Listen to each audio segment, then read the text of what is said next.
ইয়ে করে একদম ঝুড়ি হয়ে গেল।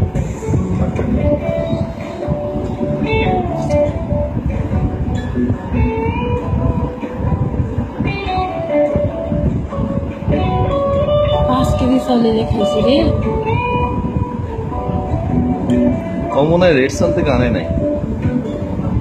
আমি ফিরে ঈদের দিন রুনু আপাকে ওই বাসা থেকে আসার দিন চাল কিনবো, তো রেস্টানে গেলাম, চাল নাই। রেস্টানে পরে দোকান থেকে চাল আনছি, ভাত রান্না করে তোমারে দিচ্ছি, যেমন ভাত সিদ্ধ হয় এরকমই ভাতই।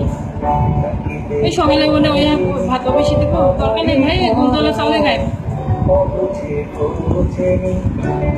বাবা আবার বলতেছিল প্রথমে দিচ্ছি অনেকক্ষণ ধরে সিদ্ধ করছি।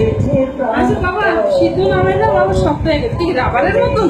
আমাকে বাবা বলতেছে, আর হ্যাঁ বাবা এসে ভাত দেখতেছি রাবারের মতো।